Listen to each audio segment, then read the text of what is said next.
Welcome to the Locala podcast, everybody. I'm Lisa Anderson, your host and publisher of Locala magazine, and we're doing a special Art Heist episode today on the podcast. I'm sitting here with Jesse James, who is the director of the Magnolia Art Xchange, also known as the Max, and also on the couch with him we have Greg Wesolowski, who is the vice president of the board, and I guess I'm a board member as well. So all three of us are going to sit here and talk things all Art Heist for you, explain it, talk about some future stuff happening with the Max. So welcome, guys. Thanks. Hello. Great to be here. So you know what? I'm going to let people know we've had some technical difficulties.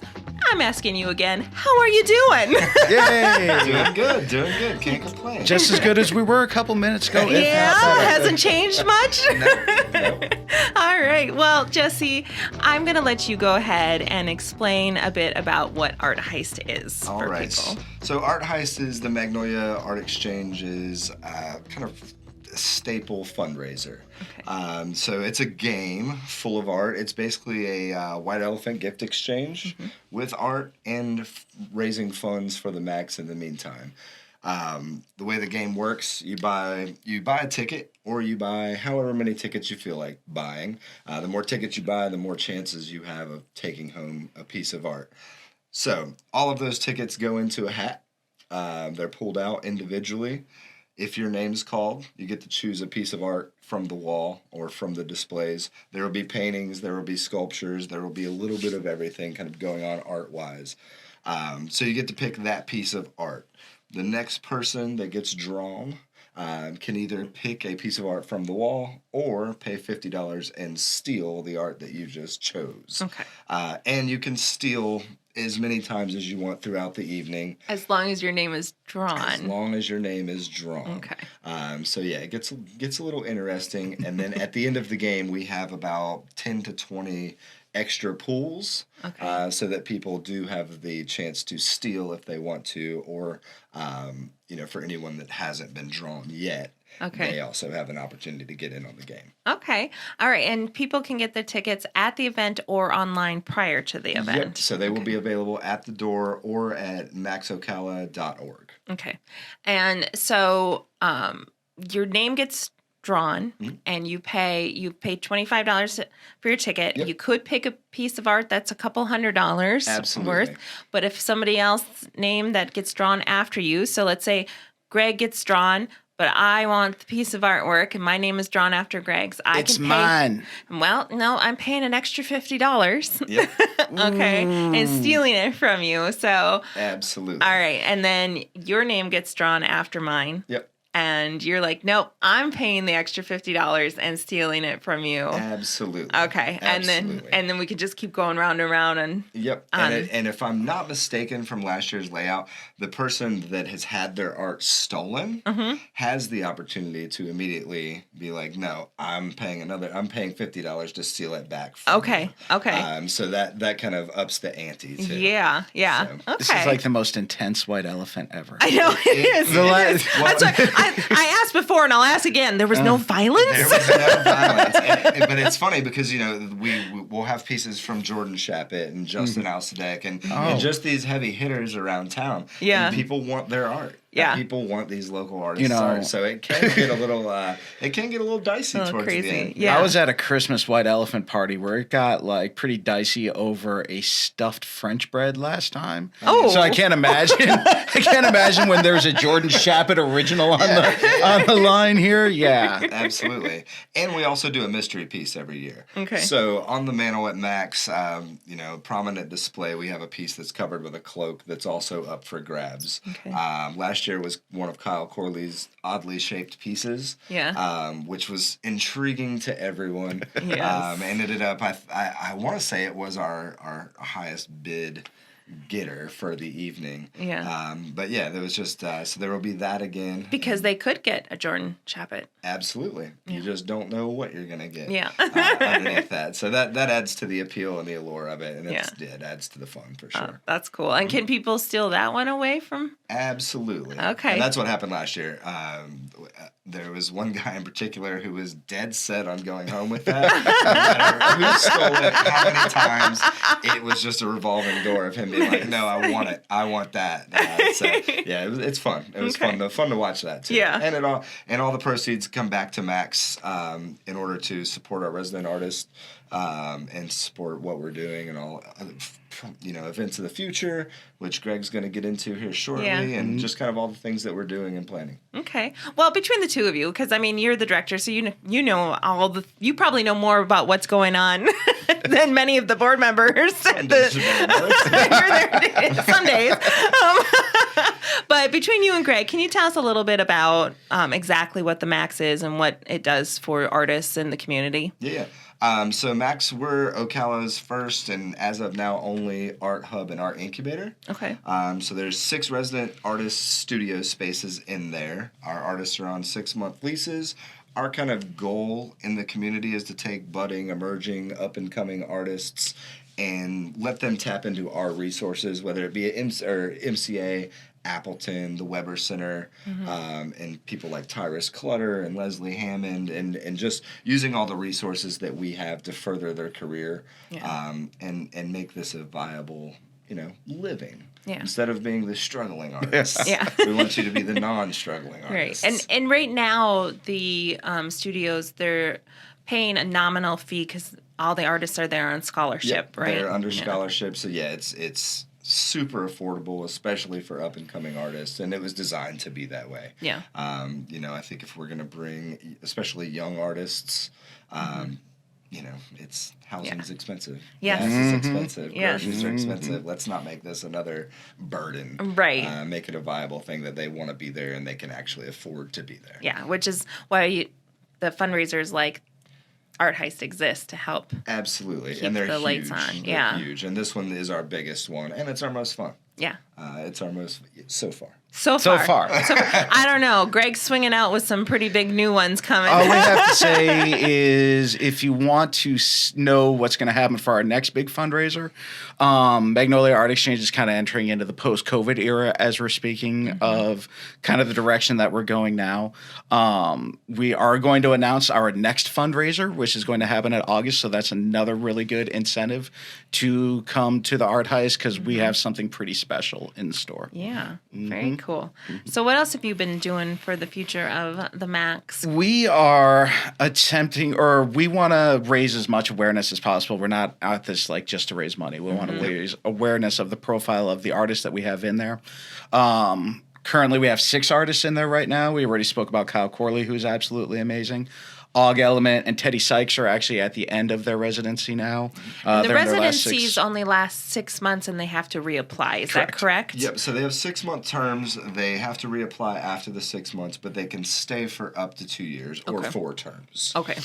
So yeah, Teddy and Og Teddy, Og, and Amanda Lyon are in their last term. Okay. So we'll have 3 new artists coming in next term. Okay. We just got in 2 new artists, which is Jade Amber and Gabby Zuniga, who are absolutely amazing. We couldn't be more excited to have those 2 on board. Absolutely. Can't wait to, during their application process, we were like, what projects do you want to do? And really those 2, we got the application process in, and we got the list, and we're like, how do we choose between these names? That was so hard. It was like really I've never hard. felt so deflated, like have to choose between like all of those names, and I was like, every one of these people are so incredible. Yeah, and I've been through 3 or 4 of those, and this one was by far the hardest one to kind of go through and be like, oh, well, I prefer this over this. I'm like, oh, do I? We're real excited to see where Jade and Gabby are going to go. They're really, really incredible artists. Cal Corley, we already spoke about. We have him in there. And then the next couple months, we're hoping to have an art show per month. We got, besides our next fundraiser in August, we have our next 2 shows lined up. So we're hoping to make those official as well at Art Heist. At least the next one. You should be really excited about that artist. We're also going to start utilizing the space around there a lot more. Salon 3 in particular, which was really designed as a learning space. But because of, you know, COVID and recovering from that, we weren't using it as much. Yeah. But now it's really the focus is make everyone aware of the Max, offer more services at the Max. We're going to be raising the affiliate program. We're going to be getting those people on board. I believe we have 2 of our ex-resident artists who want to become affiliates again. Yep. Yeah. Brian Newman and Andres And Garcia. and you know, if people have looked into it before, you need to come back and look at it again because there's things shifting and changing as we get feedback from artists that have done it before in the community and who wants to be a part of it. So Absolutely. And I think too another thing that we're kind of focusing on is being more active in the community. You know, not that our artists aren't, but the Max as a whole being more integrated into the art community and doing a lot more. Yeah. I think what's really good about Art Heist and then our August fundraiser as well is they're going to be unique events. And I think that's one thing that every board member and every member of the Max has agreed on. We want the Max to be unique. Yeah. We want the Max to be where people come and see unique things. Like the break, you're going to go see, you know, a gallery and you're going to go to a lot of fundraiser dinners and everything. What we want the Max to be is where you go see unique things. Like if people are going to make the effort to come in from out by on top of the world and out in horse country and everything out there, we want to provide them a unique experience. Yeah, Art Heist is a primary example of that. The August fundraiser is going to be a primary example of that. And then really kind of like showing off the creativity of our artists will be really important. So when we speak to our artists, we're like, hey, we want you to have this show. But don't just make it a traditional show. If you want to do something, then do something different. You want to bring in a band, go ahead and do that. Really like, and even when we brought in Gabby and Jade, the conversation we had with them is like, we're here to support you. Like you're here to make us look good, but we have to raise you up. We have to help you network. We have to get your education skills out there. And we really just want to keep the Max unique and fun. It's about things that are coming up and, you know, even challenging at times, I think would be a good way to put it. Absolutely. And we're trying to figure out, too, and how to make the space more conducive to all of the visual arts, as many visual arts as we possibly can. Yeah, absolutely. And that space is so unique. Yeah. It is. That once that kind of gets figured out, it'll be an amazing thing because there is an opportunity there to provide experiences and not just events. Yeah. So I think that's going to be key. Yeah, that's going to be a lot. Like even moving into the summer months now, we have that gigantic outdoor space which we'll be able to use. So we got the indoor space. Salon 3 is going to be an educational space. We already have Art Army is going to be coming in there, and they're going to be doing their dazzling day camp there, which is going to be about costuming and performances. So we're going to utilize that space there.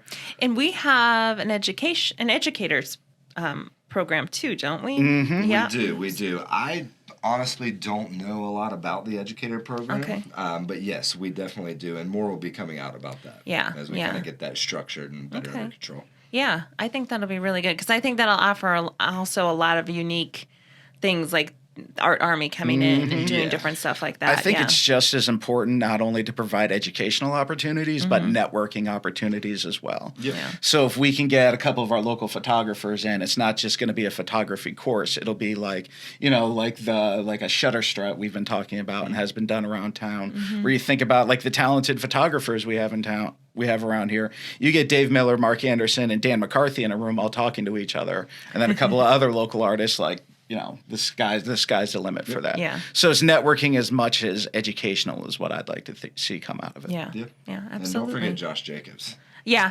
Josh Jacobs. Who's Josh Jacobs? The What? Josh Jacobs. Oh my God. You mean that guy behind the camera right now? Let me tell you, he can handle technical difficulties like none other. I know. It's just.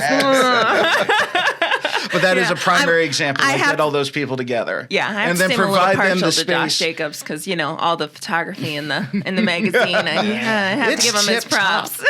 But like you know, so like we can provide them the space to collaborate and like have like different things on hand for them to work. Then yeah, it's gonna be really cool, and it's a beautiful space. Like I've talked to every artist there, and it's like what a beautiful playground we're in. The event the other day where they had the free paint, and like you walk out on the back patio, and there's just 8 artists out there all standing in front of the train tracks painting. It's a beautiful thing. Yeah. So if anybody wants to follow along or find find us, how do they do that, Jesse? So maxocala.org is the website. That's going to keep you up to date with all the events and happenings that are going on at the Max. That's kind of updated accordingly. Facebook and Instagram, of course. Find us Magnolia Art Xchange, I believe, on Facebook. Okay. And then at Max Ocala on Instagram. Yeah. And it's Exchange, just so everybody knows, with an X. With an X, not an EX. Not an EX, so yeah. We're too cool for the EX. That's right. You can't call it the Max, otherwise it would be the Mix or something. It just doesn't look as good. Doesn't quite have the same tone to it. Or the May. Yeah. We're the May. So yeah, that's where you can find out all the information about the event. There's links for tickets there. We keep those regularly updated. Yeah. And can people just, if they just like what we're doing, and they just want to throw us some money, because why not? Why wouldn't you want to throw us some money? They can do that right on the website too. Yep. There's a donation page on the website, so absolutely. And feel free to stop by. I'm there 9 to 2, Tuesday through Friday. So swing by, check out the art. Yeah. There's usually some artists in there, messing around, doing something of some sort of creative likeness. And there's usually some art on the wall for sale too. Absolutely some art on the wall for sale. So whatever way you can give us money, we will do our very best to facilitate it. Yes. Help support your local upcoming artists. They're all incredible in there. Everybody is so talented. Yep. Well, perfect. Well, is there anything else you guys wanted to say about the Max or anything like that I didn't ask you? I think I'm pretty good. We covered Art Heist. Covered Art Heist, built the hype for the next event that's going to happen. Just get your tickets as soon as possible. Get your tickets. You never know what you're going to do. Can we get a little preview of what artists are going to be there? Who have we gotten donations from? So we've got Justin Alsadek. We've got Jordan. Dave Kellner will have 3 pieces, and they're all incredible. Nice. Who else? Maven Photo and Film put in an incredible piece. Ryan Newman, Teddy. Element has a piece in there, and there's some, got some known names, and there's some unknown names in there too, right? There are, and a couple of our resident artists. Obviously, Kyle's got some pieces for us. Jade's got a piece coming, so they will be there. But there will be some unknown artists too, which is super exciting. Yeah, that is really cool. And some kids art. So we had some kids come out for the paint out. So there will be some cool kids art up for grabs. Oh, that's awesome. Yeah. So that'll be kind of fun to put that up on the wall, and hopefully they come to see their art on display, and people kind of fawning over it too. Yeah, well, cool. So, awesome. Yep. That'll be really good. I think another thing is, speaking of the educator program, if you are an educator or you'd want to give a speech, you feel you have anything that you could contribute to the art community, definitely reach out to Jesse or myself. We want to have more speeches in there. We want to have more education events. Really just help us grow the Max. This is a community effort. Absolutely. Not just and we're making we're trying to make the workshops open to the public as well. So it's not just for our artists or artists in general. So there's going to be multiple different types of art and media workshops to help people. Yep. Yeah. Yep. Absolutely. Okay. All right, cool. Well, thank you everybody for joining us here for this special episode. I'm talking about all things art at the Max, and we will see you next time on the podcast where we focus on connections through stories. I mean, the journey with depression has really led me to believe that you can overcome anything. And you can make an impact no matter who you are, no matter what you deal with, no matter what your struggles are or things that are in between you and life. There is still a way to make an impact. Welcome to Locala, everybody. I'm Lisa Anderson, your host and publisher